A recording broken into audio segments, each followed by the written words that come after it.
By the way, brief round of applause for being one of the very, very few blockbusters out this year that is based on an original, intellectual property. This is what I'm saying, Ali! It's one of the rarest of movies. It's an original, non-IP. How'd that happen?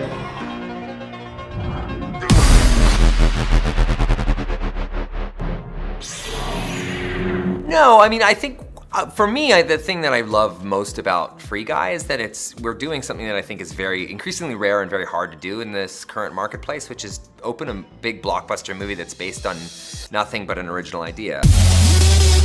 I'll be reacting to a trailer for a movie which I honestly thought came out like a year ago, Free Guy. It may be popular, but it's so idiotic, it makes me want to cry.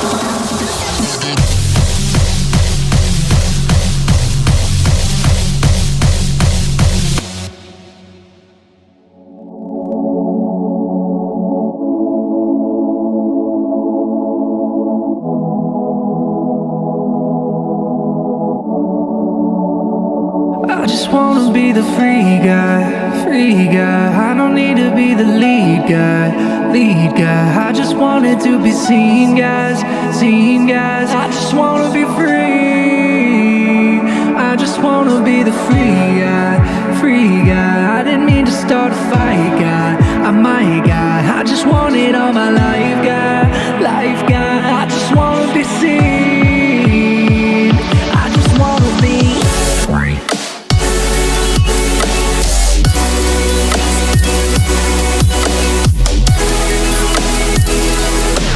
Free Guy sucks. In 2016, screenwriter Matt Lieberman, whose recent claims to fame include 2018's The Christmas Chronicles. Let's get this party started. You know, that Netflix Christmas movie that you probably didn't watch, but your mom told you to see. And Scoob. Maybe it's time we made our new movie. Good idea, Scoob. Good idea, Scoob. You know, that Scooby-Doo movie that you probably didn't watch, but your mom told you to see. Anyway, Matt had just finished writing a script he considered to be autobiographical of sorts, about a man who felt lost in the routine of his life. Someone who was scared to take one step outside of his comfort zone, but pined for something different. A man whose eyes are opened when he finds out he's just a background character to a much bigger picture that isn't about him. That script would become Free Guy. The reason I say would become Free Guy is because while the script was well received in Hollywood by high-level directors and producers, passed around by different studios, it was quickly and quietly shelved for reasons that can't really be found. Unless you do some digging. And a fuck ton of speculating. But we here to speculate, boys. Alright, around that same time, another movie was just starting to film in March of 2016, and some of the similarities may have raised some concerns for a lot of bigger studios. It was a big-budget action romance with some comedic elements that was jam-packed with video game references and movie references about a downtrodden boy and girl going up against a bad corporate bigwig who just doesn't get it. Ready Player One was in full swing and had none other than Steven Spielberg attached to it. You want to go up against Spielberg? Of course not. That's the E.T. guy. Ready Player One was an action-adventure movie adapted from a young adult novel about a VR world or video game where anyone could go to be anything they want. I know I made the joke earlier about them being the same, but I won't try to argue that the plots are similar at all. They do differ greatly in many, many ways, and I don't think that Matt Lieberman over here tried to rip off the story. Do I think maybe he read the book and used it to inspire some of the parts of his story? I mean... But my point is, to the big old fat cats in their matching suits and hats, it doesn't matter about the finer details of the story. It's about the quick sell. It's the elevator pitch. Hey, describe this movie to me in 30 seconds, and if I like it, I'll give you $100 million to make it. And when you try to boil both of those scripts down to a short pitch, well, they can come across too similar, especially if you're asking for $100 million or more. Somebody explained it to me pretty clearly when I was a young writer, which was like, okay, I'm crowning you a studio executive. You have a very busy day, you have a very busy slate. It's your job to get good movies going that make a lot of money for you. You're the studio executive, and somebody comes in with you with two with two projects. One they're really excited about. It's a character piece about this guy, and I don't know, you just have to read it. And the other one is Jim Carrey is God for a day and has all the powers of God for a week. Which are you going to greenlight? You have 5 minutes. I mean, it's clear to you, and that is high concept. And that's not the fault of Free Guy. I'll admit it. In fact, it sounds like the original script that Matt was passing around had a lot more weight to it, although not without its own glaring issues. It wasn't until the mouse and the man of one face right here got their hands on it that a lot more questionable things were tossed in. What the shit? But we'll get to that. Oh, we will get to that. Now this next one's for Free Guy. How many times have you been An original idea that people don't care about. only to realize you're not wearing makeup? That's every movie's nightmare. That's why I invented this revolutionary makeup gun. It's for the Movie. who only has 4/5 of his Audience retention. Close your eyes. Free Guy. And now you're ready for a night on the town. Homer, you've got it set on horror. Okay, so I think this is a good place to have a little disclaimer. While I do genuinely believe a lot of the things I'm going to say in this video, it's all in good fun, and I don't think that anyone is an idiot for liking this movie. If you enjoy it, I'm actually jealous. Sometimes I wish my brain didn't work the way it does. If you enjoyed the Marvel and Disney references and they made you freaking clap in your seat, that is totally awesome. Live your best life and enjoy what you enjoy. I, for example, almost teared up when I saw all three Spider-Men on screen together, so... Bob, Dad, get in here! Bob! We all have our thing. The reason I get so fired up about this is that we deserve better, and so does Matt Lieberman. This movie is as highly rated as some of the best movies to come out in the last couple years and absolutely destroyed some when it comes to box office sales. Once Upon a Time in Hollywood, Dune, The Green Knight, Jojo Rabbit, Ready or Not. It has the same percentage as Nightmare Alley. Have you seen Nightmare Alley? No, no one did, because Ryan Reynolds wasn't in it and they didn't advertise it, but I saw it. It was incredible. Go see it. 80% is accurate. But still, sorry, my point is that the companies don't care why a movie does well. They care if it does well. They care about numbers. And if there's a surefire, cookie cutter, possibly even cheaper way to get these kind of numbers, why would they take a risk on something new and fresh or experimental? Which is exactly what this movie was trying to sell itself as, original and new. We're doing something that I think is very increasingly rare and very hard to do in this current marketplace, which is open a big blockbuster movie that's based on nothing but an original idea. I mean, it really isn't... But it was entirely bullshit. It's held up by the references it makes. It's basically a Friedberg and Seltzer movie with a shiny coat of paint. Remember those god-awful spoof movies that were coming out after the success of actually pretty funny, scary movie? Do you hitch? Do I look like Will Smith to you? Yeah, those. If this was called Video Game Movie and didn't have Ryan Reynolds in it, tell me how it'd be any different. I'm waiting. I'm done waiting. So, understand, I'm not judging you as a consumer. I'm mad at the companies taking advantage of the things that we enjoy but give us no value. Interestingly though, it seems like a lot of the references to Marvel, Disney, Fortnite, etc. were all added years later after the script was written. In fact, some were even added after the initial release date got pushed back.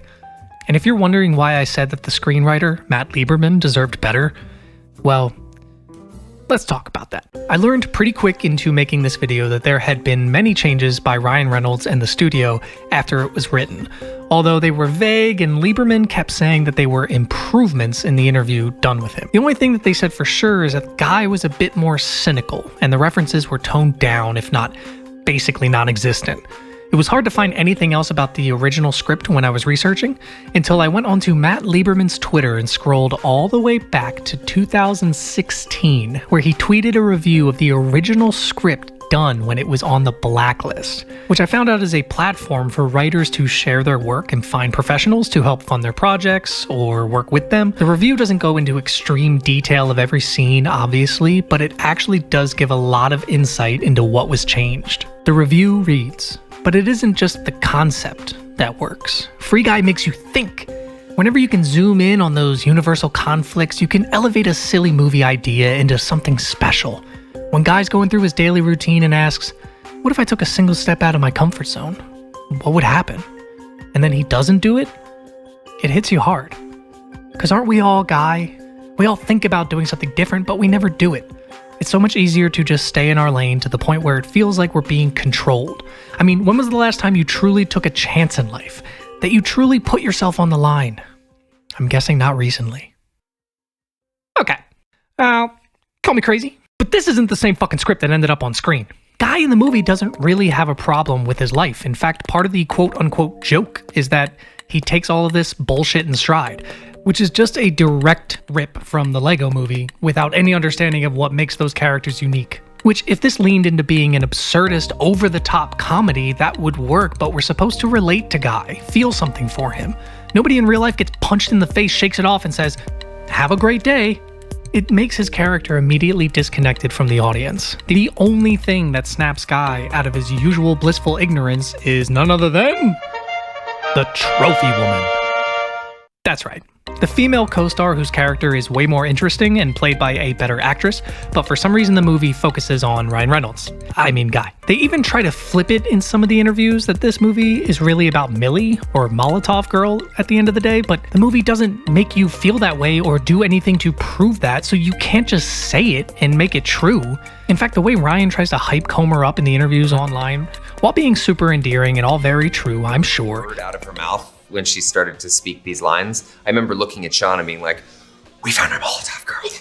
We found our Molotov girl." Just feels like a way to cover up the fact that Millie is just a trophy for the main character to have at the end of the story. And I know what you're saying, but Tyler, he doesn't end up with Molotov Girl at the end. Millie ends up with the guy from Stranger Things, whose character I don't want to look up right now. But I've found multiple interviews that say in the original script, Molotov Girl and Guy actually ended up together in the virtual world. That was the script that got bought. That was changed during rewrites because they felt it left too many questions open and didn't really make sense. So the original intent of the character was just a basic female archetype for Guy to end up with, meaning Disney Fox had to come in and make sure that she gets slightly lifted in the storyline because the guy gets the girl ending is kind of misogynistic when you really think about it. Like, women are only meant to be the reward for the man's trials and tribulations, even though she does most of the work anyway. It's old hat now. But they still technically did it in the real world anyway, so who fucking cares? It just doesn't work. And what I think made this such a big mess is in the original script, apparently there wasn't a real world. Now again, I could be wrong, but from what I gather in the review and old interviews, the original script didn't cut back and forth between the real world and the game. It took place solely in the world of Free City, and the quote-unquote real world essentially becomes a mystical place that even the audience doesn't have a full grip on. Treating the real world as almost an allegory for religion or the afterlife, a reality that lives beyond us that we can't see. Basically taking the Truman Show, but turning the existential crisis element up to 11, because you're not even the main character. At least everyone loved Truman. That's so much more interesting. If we never left Guy's perspective and his only interaction with the outside world was what Molotov Girl told him, there'd be an added element of mystery. Is she telling him the truth? Does this real world even exist? Here's a quote from the original script's review. The first section is driven by mystery. Guy knows something isn't right about his life, about the way the world operates around him, and he wants to find out what it is. That takes us through the first act. The first act! 33%! So the entire first act of the script was essentially thrown out. So they somehow added more elements in while stripping a third of the movie. And the idea of you becoming numb to the world around you is a much more poignant point to try and make than some kind of power struggle between the sunglasses people and the NPCs, acting as if the players of a video game are punching down when they kill an NPC or consider themselves better, I guess, which again doesn't really work. Instead, the person who came on to rewrite basically just wanted to make the Lego movie and Ready Player One again, because it made $500,000 and broke records. They didn't care about the original vision or even the idea for the story that Matt Lieberman created. And whether or not you think the original script would have been better or worse, it still sucks to see someone's vision stolen from them, stripped of all originality, coated in Disney paint, and sent out on a conveyor belt with a barcode and an expiration date. Fired by Antoine, the guy who stole our work? No, he bought it and then he shelved it. All right, you're living in the past. Antoine swiped our AI engine. Did he, Millie? Because honestly, I'm not so sure. Our game was complex and beautiful and interesting and Free City. It may be popular, but it's so idiotic, it makes me want to cry. But it is a constant attack on the material. As a creative exec at a studio, you have this script, and it's great. But guess what? If I hire this other great screenwriter who I love to do a pass at it, maybe it'll be even better, and it can sometimes ruin it. It is and once you write a script, sometimes you send it off, and they all go off without you. Matt Lieberman is cited as writing only 4 screenplays that have been bought and completed over the last years. 3 of them were animated, which don't typically have sets in the traditional sense. So, which script is he talking about? Rewrites in Hollywood are nothing new and certainly won't be going away anytime soon. In fact, one of the screenwriters of Ready Player One, Zach Penn, had his first script, Last Action Hero, bought by Columbia Pictures at the young age of 23 and already signed on international superstar Arnold Schwarzenegger to be the leading role. It seemed like a dream come true for an aspiring writer. Oh no. Oh my God. Yeah, it didn't really go well. And what does Zach cite as the main issue with it? The rewrite.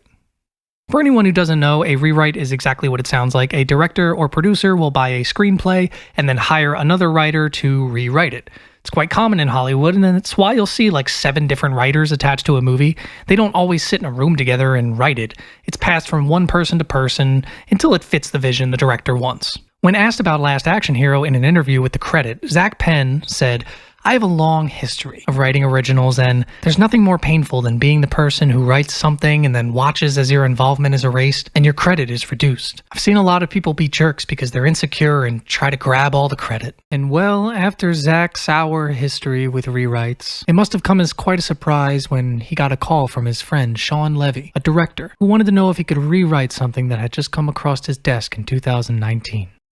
Sean. I have the script, and I know you're going to say no to rewriting it, but will you just read it for me? Zach. Okay, but why do you think it's going to be a no? Sean. Coming off Ready Player One, I doubt if you'll want to do it. It's called Free Guy.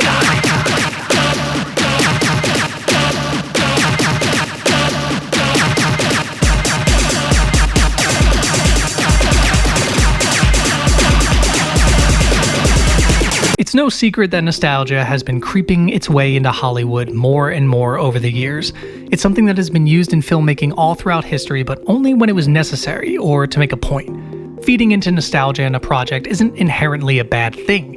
It's an incredible way to connect with your audience and say something deeper about your childhood and how they affect your experiences as you're an adult.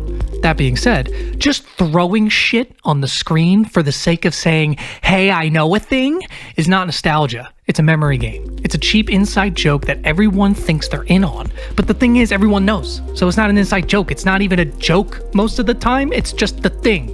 Like at the end of the most recent Space Jam, A New Legacy, it just smears the screen with WB properties that have nothing to do with the story, just for the sake of going, "Wow, there's like 200 Easter eggs in this movie that you totally missed. Here they are, you stupid fucking idiot." It's not an Easter egg, it's just the thing you know.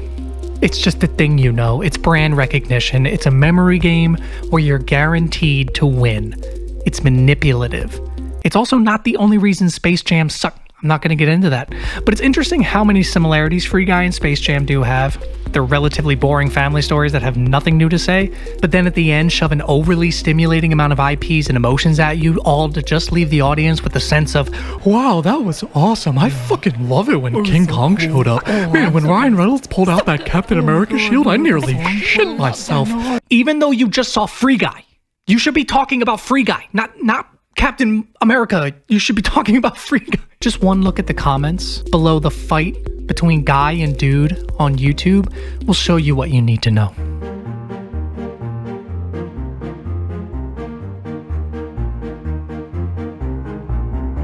Am I losing my mind? Are you all gaslighting me? You're actively celebrating monopolies now? We want Disney to own everything? Anyway. The reason Space Jam 2 didn't get as much recognition and ended up with a super harsh, if not realistic 23% is because WB properties aren't as recognizable right now. I mean, sure, Bugs Bunny, Harry Potter, Game of Thrones, and all that shit is great, but it's not Marvel. It's not Star Wars, and it sure as shit ain't Disney. This movie gets compared a lot to The Truman Show and The Matrix, and rightfully so. Although I think The Matrix thing is only if you have a very base understanding of what The Matrix is. I made an offhand comment to my girlfriend while I was working on this video that Free Guy was basically a live-action version of the Lego Movie. But man, I had no idea how true that was until I went back to watch the Lego Movie again. I'm gonna play the intros to both of our main characters side by side and tell me if you notice anything. My name is Guy, and I live in paradise. Good morning, apartment. Good morning, doorway. Good morning, wall. Morning, ceiling. Good morning, floor. Ready to start the day. Here it is. Instructions to fit in, have everybody like you, and always be happy. Step 1, breathe. Okay, got that one down. Step 2, greet the day, smile, and say, good morning, city! Drink overpriced coffee. There you go. That's $37. Awesome! Now, obviously, everything plot-wise after this point does not line up with Free Guy. They are two very different stories. My point is that this movie loves to Frankenstein itself with all the things that are better than it. The Lego Movie, Ready Player One, The Truman Show, Matrix. Hell, I'll even throw in Disney and the Marvel Universe. Thank you. It wants to be these things, but it is not these things, no matter how much it resembles them. The main defenses I hear from this movie are that it's just harmless fun and that it doesn't take itself too seriously. So let's take a look at some of those points. Again, I know it's just a movie, but it flip-flops from understanding how the real-world video game tech works to not understanding at all a scene later, and it's kind of infuriating. It doesn't even follow its own rules that it sets. For example, why do they only let the designers and coders have access to the game's code when it only works for the story? They created this weird middle ground where the designers can affect things in the game, like an omnipresent power, but can't just open up the game file and pluck the code out that they need. Like in the scene where Molotov Girl breaks into Channing Tatum's stash house. I'm calling him Channing Tatum. I don't care what his name is in the movie. He's just fucking Channing Tatum now in every movie. With the help of Keys, I looked it up by the way, his name is Keys, to get the video clip that will help prove that their original code is in the game or whatever the fuck this movie is actually about. Why would he be unlocking the doors and watching over her if he has the source code for the game? Why wouldn't he just take the video file from the game's code? We know they can change things in the game physically because they do it during the police chase scene near the beginning, so why wouldn't one of the people who helped design the game be able to just check the NPC code? You know, like he does later in the movie anyway, which means he had access to the code the whole time? I told myself I wasn't going to spend too much time nitpicking the tech in this movie, but here we are. There I went. No one stopped me. You didn't stop me. Why didn't you? Why? I've also seen a few reviews that were highlighting the fact that this movie showed the toxic nature of working in a game environment. I'm assuming because of the somewhat recent Activision and Riot Games catastrophes that have been happening behind the scenes. And the problem is that this movie makes it seem like a joke. Like, oh haha, my funny villainous boss is just coming in and bossing me around, while some of these people were actually abused, actually threatened, actually assaulted. And to just make a funny, goofy villain character try to reflect something that is much greater and deeper just feels gross. What I think it does is hurt the future of film. And I'm not joking. These kind of shifts in media happen all the time. It's how superhero movies started off by walking with Blade and Spiderman, but then exploded into a sprint after Avengers changed everything. Get ready for every movie of the next couple years to be nothing but all these cinematic universes patting themselves on the back and going, hey, remember this guy? You remember her? Remember that? Talking car? You can already see it happening in the new Chippendale movie. And remember Matt Lieberman's Scoob mentioned a while ago? Yeah, that's apparently a cinematic universe too, including the Flintstones and the Jetsons. And I don't think Free Guy or Space Jam invented the idea of using a cinematic universe at all. It's way late in the game to act like they did that. What I think they did was make companies realize, or at least think, that they don't have to actually do anything with these properties. They don't need to do what Marvel did and create a well thought out, story-driven movie for each character before having them all come together in one glorious explosion of self-indulgence that doesn't feel too indulgent. It celebrates who these characters are and what they've been through. Nope. They can just find a vehicle for Ryan Reynolds or probably The Rock or Gal Gadot in the near future and just throw a bunch of shit on screen that we already know. We'll buy a ticket anyway. We're fucked! The next argument is it doesn't take itself too seriously. Guys, I'm gonna let the movie make my argument for me. Watch these scenes and tell me if the movie wants to be taken seriously. I'm not scared anymore. Sorry. Kids!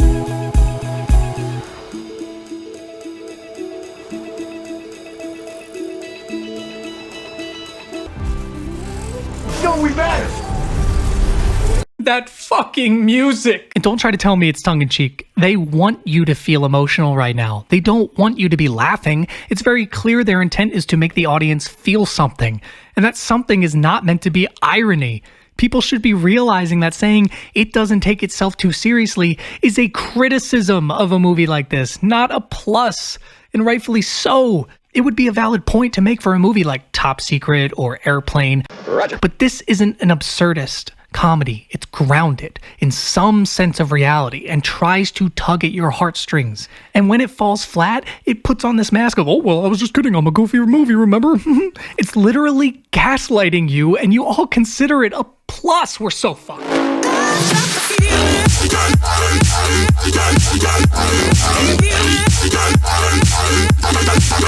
I'm not sure if many of you remember, but the first trailer for Free Guy released way back in late 2019 to a resounding worldwide meh. Okay.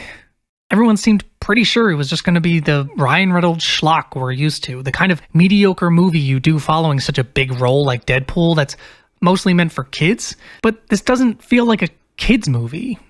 It has far too many innuendos, and it isn't shot like a kids movie. Well, enjoy your lifetime supply of virginity. So the movie had a choice when the pandemic broke out. Release on streaming services and attempt to get a bunch of people to stream a movie at home for $20 that they've never heard of solely on the strength of Ryan Reynolds. Or push back the movie almost a year and a half, re-edit some scenes, add a bunch of on-the-nose references and filler that they can shove into clips to post on YouTube and TikTok to generate unwanted buzz for a movie that has nothing to do with Deadpool, Star Wars, or really any other Disney property for that matter, then start a campaign that makes it seem like this is what the movie was supposed to be like the whole time. So which one do you think they chose? I didn't even mention how this movie hates gamers. Whether it's how they're depicted, God! You're 22 living in my house. There is no God. Sorry, guy. or talked down to. IPs and sequels. That is the thing that people want. Made to seem like people who play video games are all children or hopeless nerds who still live in their mom's basement. Finally, I've seen a lot of movies, man, and this is hands down one of the first actual positive, legitimate representations of gaming culture in a really long time. As if video games aren't a beautiful art form that has told so many groundbreaking and insightful stories over the last few decades. And for this movie to think that their idea of, well, what if we made a game where you don't kill anyone, is somehow original or saying something is just ridiculous. 3 out of 4 of the highest selling games of all time are Minecraft, Tetris, and Wii Sports, all of which don't involve killing. Believe it or not, I do actually have more to say, but this video can't be any longer than it is, or it will never be done. I can't pull a YMS and spend 2 years making this review. Either way, I want to circle back to Matt Lieberman. I mean, yeah, I'm just so excited. It's been crazy to have it get delayed and delayed. I'm just so happy it's gonna, the world's gonna finally get to see it. Because as I started writing this review, it was originally just going to be a scathing look at Free Guy and what audiences' reactions could be doing to the industry in the near future, but what it turned into was a tale of tragedy about a man who wrote a story as he was reflecting on a low point in his life, stuck in a rut doing the same thing over and over to no avail, too afraid to step outside of the everyday and try something new, feeling as though there was always a larger oppressing power keeping him there. That story was something new. Yeah, it wasn't wholly original and it had a few problems that need to be addressed, but it was a risk. And that risk was taken. Not just taken, but stolen by Ryan Reynolds and Shawn Levy, revised by the studio's lead yes man, Zach Penn, and then shoved down the Disney meat grinder until it was nearly unrecognizable. Now, I'm not trying to say that Zach Penn or Ryan Reynolds or any of these people are bad people at all. In fact, it really seems like Ryan Reynolds is genuinely a nice guy to all of his co-stars and everyone on set. I just think that they're stuck in a system that reinforces the theft of original art only to be regurgitated by the highest bidder. I'm sure Matt Lieberman is very happy that his project got to see the light of day. I mean, it must be a dream come true, and I don't want to try to put words into his mouth. So, I guess I'll let him speak again. The script, sometimes you send it off, and they all go off without you. And they make it, and they all have relationships and a big fun time, and you visit set for a day or two, and you feel like an alien. No one, the PA don't even know who you are. And it's the thing that came out of your head. It's your whole baby. Free Guy 2 was greenlit by Disney, and according to recent reports, should be finished the writing stages soon. There is no indication that Matt Lieberman has been asked to return to write the sequel.